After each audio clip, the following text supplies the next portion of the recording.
Hi guys, welcome to the class.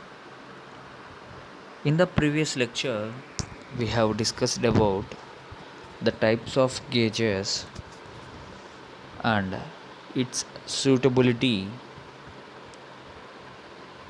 Further, in this lecture, we are going to discuss about the choice of the gauge and problems of having multi-gauge system, and also how the unigauge policy of Indian Railways going through the choice of the gauge. Here, the choice of the gauge is very limited, that each country has a fixed gauge, and all the new railway lines which are constructed to the standard gauge. Here, the main choice about the gauges of any country that are laying a new railway lines should adopt or should be constructed in standard gauge, so that some of the factors that influence theoretically the choice of the gauges are the cost considerations, the traffic considerations, the physical features of the country, and uniformity of the gauge. Going through the cost considerations. Here, there is only a marginal increase in the cost of the track if a wider gauge is adopted.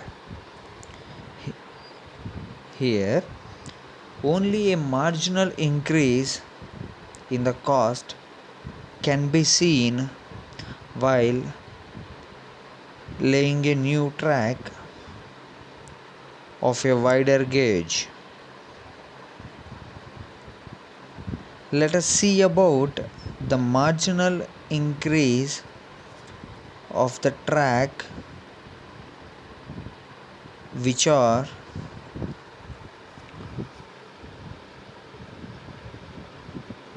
the marginal increase in the cost while laying a track can be seen at acquisition of land, earthwork, railways, sleepers, ballast, and other track items when constructing a wider gauge. And also, the cost of the building a bridge or culverts and tunnels increases the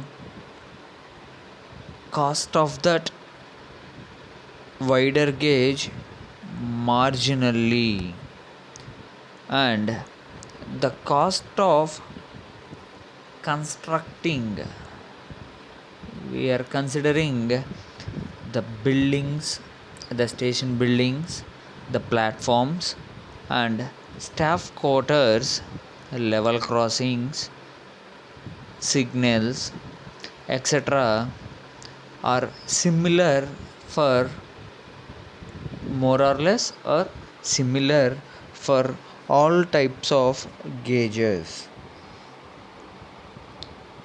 And we can also observe the cost of the rolling stock is independent of the gauge of the track for carrying the same volume of traffic.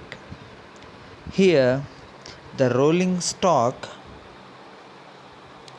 means the wheeled vehicles of a railroad, including locomotives, freight cars, and passenger cars. Once again, the rolling stock means the wheeled vehicles of a railroad, including locomotives, freight cars, and passenger cars. Next one, traffic considerations.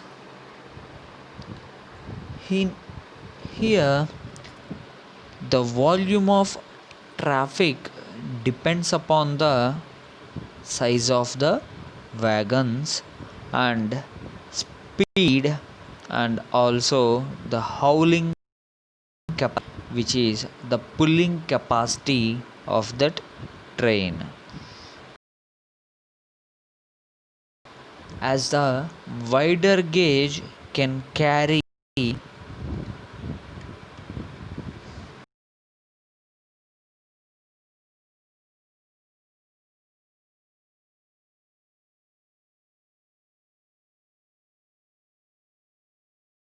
and also it can carry more traffic. A wider gauge has a greater potential at higher speeds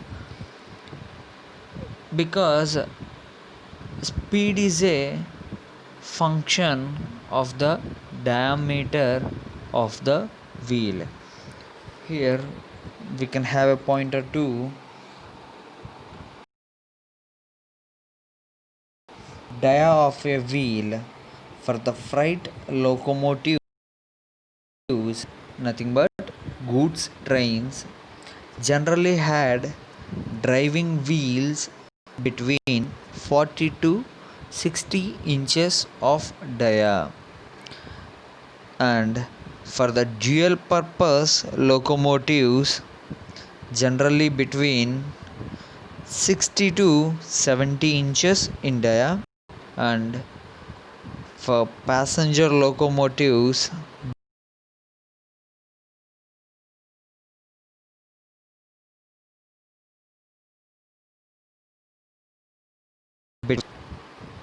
it should be like 40 to 60 inches in dia wheel, and for dual purpose locomotives it's between 60 to 70 inches of dia, and for passenger locomotives it is of 70 to 100 inches in dia. Going through, a wider gauge has a greater potential at higher speeds. We can observe the stress on that wheel is also heavy when the traffic in that train is heavy, so that the slipping nature cannot be seen in railway tracks, in railways. The wheels can't be slipped from the track due to the high stresses. The weight itself of the train is high, so that we can't observe any slipping nature of the wheel from the track.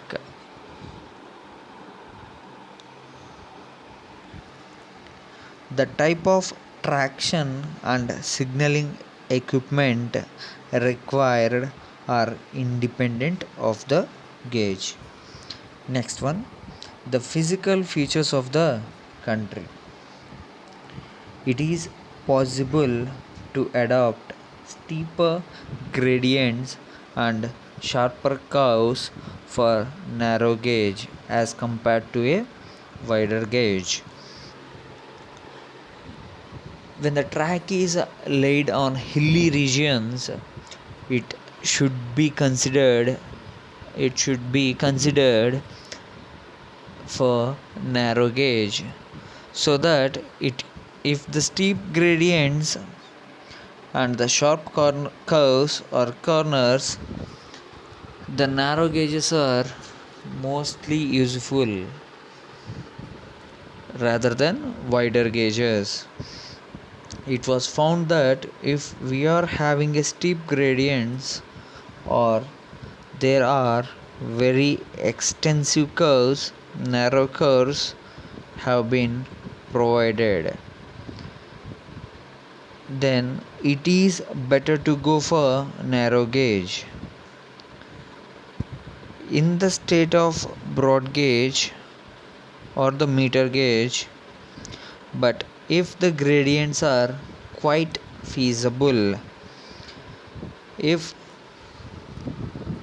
the gradients are quite feasible or the curves are having a large radius, that is much better, much flatter curves, in that sense we can go for broad gauge. In this previous lecture we have already discussed the suitability of the gauges. Depending upon the suitability of that, we can have either meter gauge, narrow gauge or broad gauge. If the steep gradients and the flatten the curves are, if the flattened curves have been considered, we can go with broad gauge. The next one, uniformity of gauge. The existence of uniform gauge in a country enables smooth, speedy and efficient operation of trains.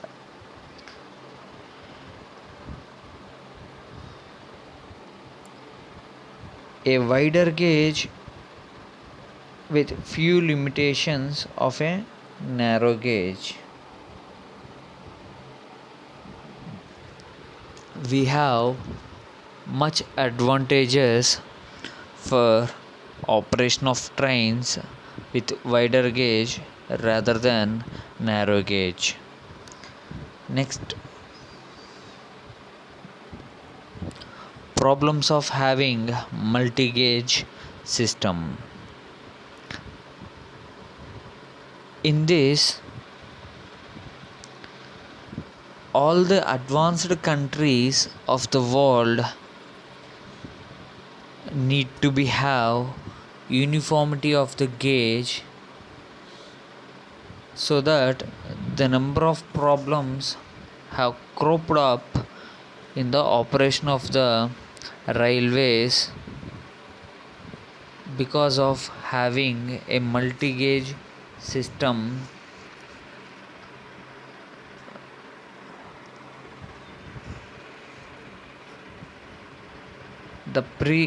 The following are the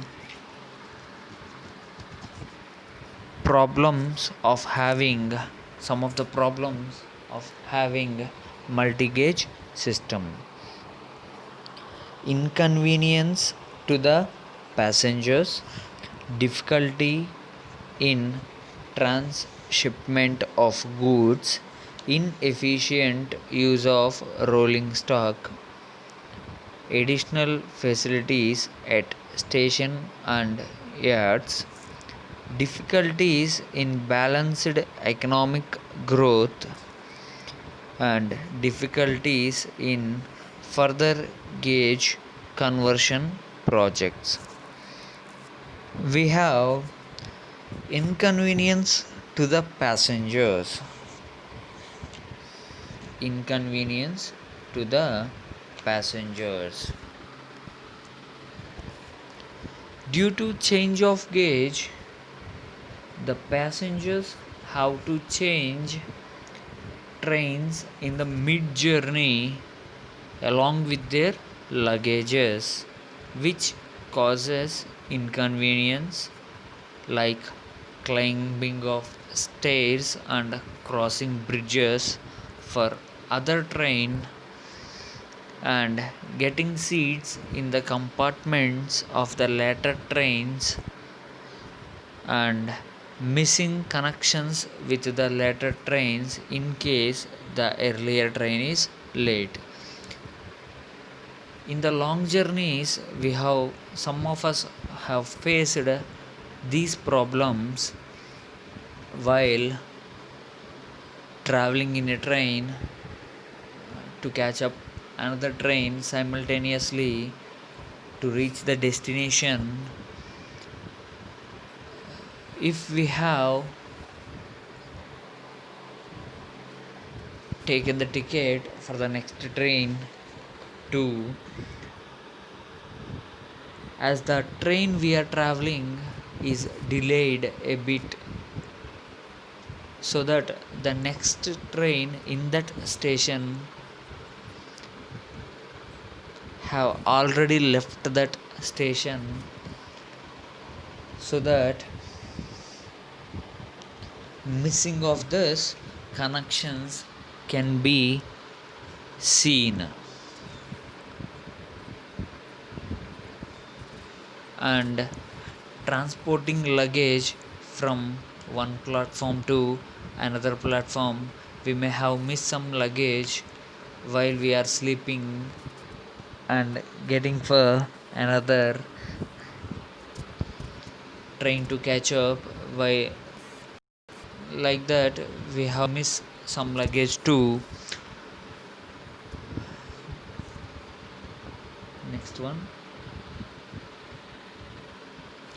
difficulty in transshipment of goods. Goods have to be transshipped at the point where the change of gauge takes place. This causes damage to the goods during transshipment and considerable delay in receipt of goods to the destinations. It sometimes the theft or misplacement of goods during transshipment and the subsequent claims can be seen. Not availability of adequate and specialized transshipment labor and staff, particularly during strikes, so that the difficulties in transshipments of goods can be seen. While transshipping, there may be some damage to the goods and considerable delay while receiving the goods, and misplacement can also be occur while transshipment of goods. Inefficient use of rolling stock, as wagons have to more empty in the direction of transshipment point, they are not fully utilized. Here, ideal wagons or engines of one gauge cannot be moved on another gauge, like the broad gauge movement of train cannot be moved in the meter gauge or narrow gauge. Due to change in the gauge, traffic cannot move fast, which becomes a major problem, particularly during emergencies such as war, floods, and accidents. Next one, additional facilities at stations and yards. While transshipments of goods has taken place, the shipments has to be stored or kept at some station yards. The space provided to that stations can well be equipped without being theft and proper checking to be done for not being misplaced, and facilities such as ads and platforms need to be provided for both gauges at transshipment points. Difficulties in balanced economic growth. The difference in gauges can also lead to the unbalanced economic growth. This happens because industries set up near broad gauge or narrow gauge stations cannot send their goods economically and efficiently to the areas being served by the broad gauge. Here, the industrial areas with meter gauge or narrow gauge cannot send their goods within time or economically to the stations where to the places where or to the places where the broad gauge stations are being served. Next, the difficulties in future gauge conversion projects. Here, we may face some difficulties while conversion of gauges, like widening of the embankment bridges. If the bridges and tunnels have been made for narrow gauge or meter gauge, it's quite risky for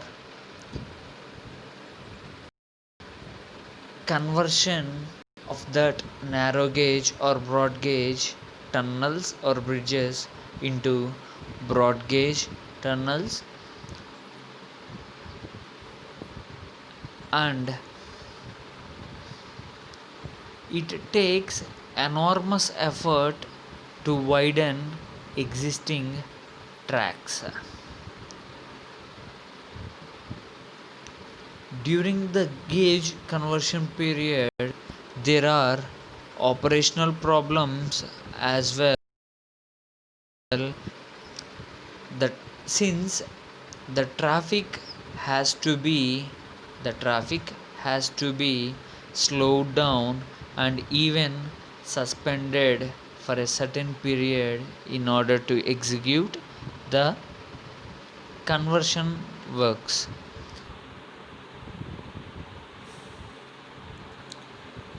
Next one, unigauge policy of Indian Railways.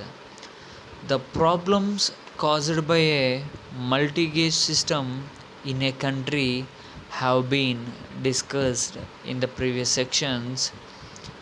The multi-gauge system is not only costly and cumbersome but also causes serious bottlenecks. Here, the multi-gauge systems is not only costly but also heavy for and difficult to carry out,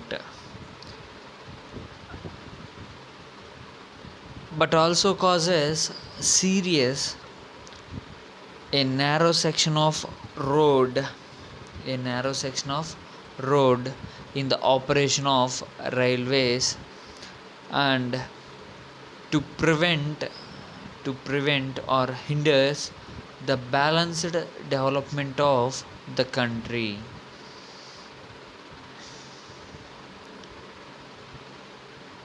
Here,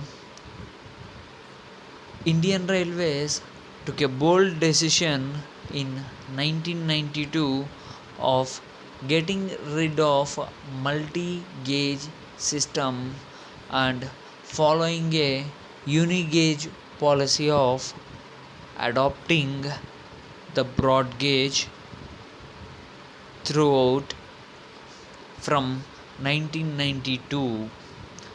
The benefits of adopting broad gauge at the uniform gauge will be highly beneficial to rail users and for railway administration as well as to the nation. Here, no transport bottlenecks. There will be no transport bottlenecks after a uniform gauge is adopted, and this will lead to improved operational efficiency, resulting in fast movements of goods and passengers. Previously, we have discussed an industrial region with a broad gauge or narrow gauge looks its goods to be economical and to be delayed to be transported for the places the broad gauges stations are being served. There will be no transportation bottlenecks. The free flow of the movement of the rails can be observed if uni-gauge system has been adopted, and also no transshipment hazards can be occurred if uni-gauge system has been adopted. And also we can observe if the transshipments of goods from one station to another station, the goods have been transshipped, we can observe the delay in the goods and damage to the goods. If the uni-gauge system has been followed throughout the country, there will be no delays and no damage to the goods, and also no inconvenience to the passengers of transfer from one train to another train. Next, provisions of alternate routes. If a uni-gauge policy, the alternate routes will be available for free movement of traffic, and there will be less pressure on the existing broad gauge network. The trains can also be run in time if a uni-gauge policy has been adopted, because we can easily find an alternate route for the movement of traffic. Next one, better turn around. There will be a better turnaround of wagons and locomotives, and their usage will improve the operating ratio of the railway system as a whole. The turnarounds here, the transshipments of goods has been occurred. The ship with goods, if a narrow gauge station, in a narrow gauge station the industrial goods have been transferred or being pulled to the next station, which is of broad gauge stations, the goods that fitted the locomotive of a narrow gauge can be lessly fitted to the broad gauge, which means there is more space in the locomotive of a broad gauge, and high traffic, high loads can be carried out by that locomotive which is traveling in broad gauges. And if the turnarounds has been taken place, the empty vehicles can be seen without any goods in it. The loss of maintenance and the loss of transportations of freely moving of vehicles can be seen if a multi-gauge system has been taken place.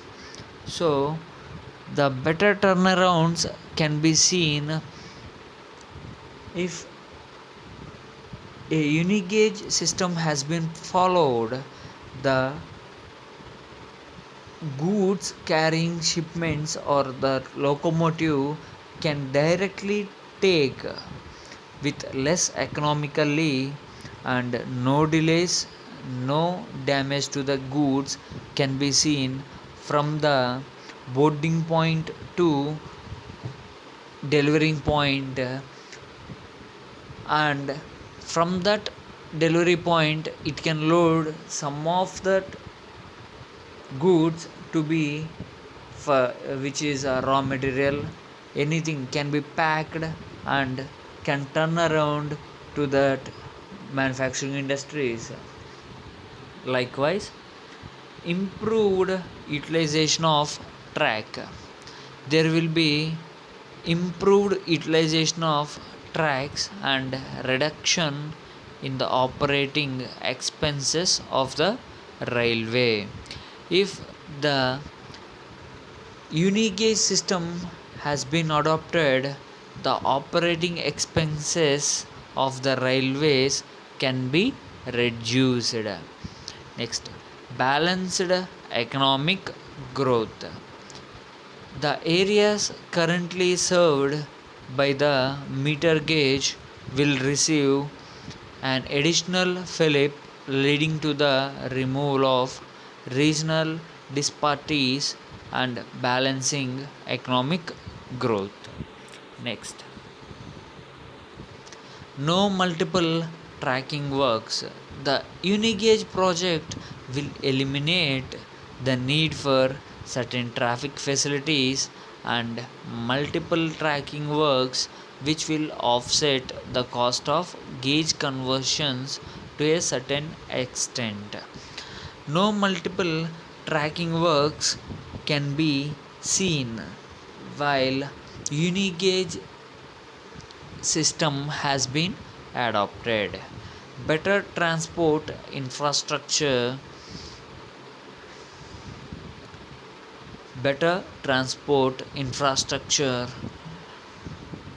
Some of the areas served by the meter gauge have the potential of becoming highly industrialized. Skilled manpower is also available. The unigauge policy will help in providing these areas a better transportation infrastructure. If the broad gauge, the unigauge system has been followed, the potential of becoming highly industrialized, where the skilled manpower can be transported, can take their works in time, and increase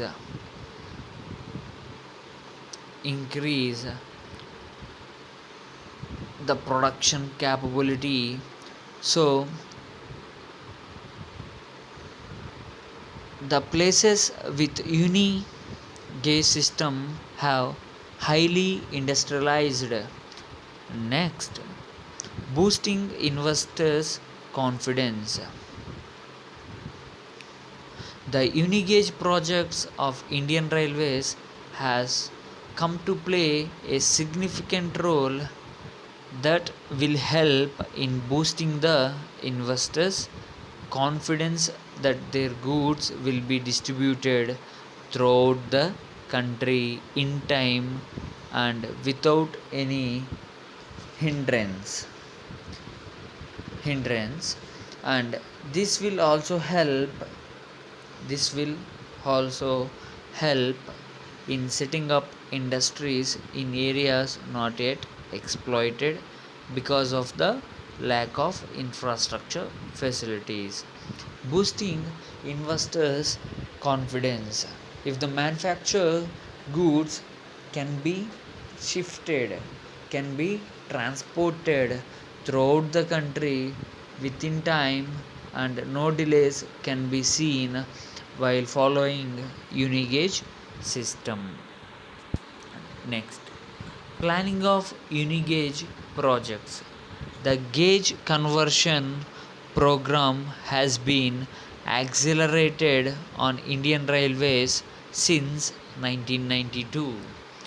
From therefore, in the 8th plan 1993 to 1997, the progress achieved in gauge conversion projects in 5 years was more than the total progress made in the past 45 years. We can see year progress in gauge conversions which are in kilometers. In 1947 to 1992 we have 2500 kilometers and 1993 to 1997 we have 6897 kilometers of the progress, and in the year 1998 to 2004 we have 3787 of the progress has been achieved in gauge conversion, and in the year 2005 to 2011 we have 6564 kilometers of gauge conversions. So that the current position is that the gauge conversion project is still pending on Indian Railways is only of 8855 kilometers, which is likely to be completed in the next 5 years. So the conversion project is quite a tricky job and a lot of planning to be done for the same, where the conversions has to be seen. We have to plan according to that whether the broad gauge is to be whether the narrow gauges or meter gauges are converting into standard gauge, which is a broad gauge, the embankment, the trails and ballast. So the planning and execution of that should be encourageable if within 5 years we may have a uni gauge system in India. So that's the today lecture. Hope you enjoyed. See you in the next class.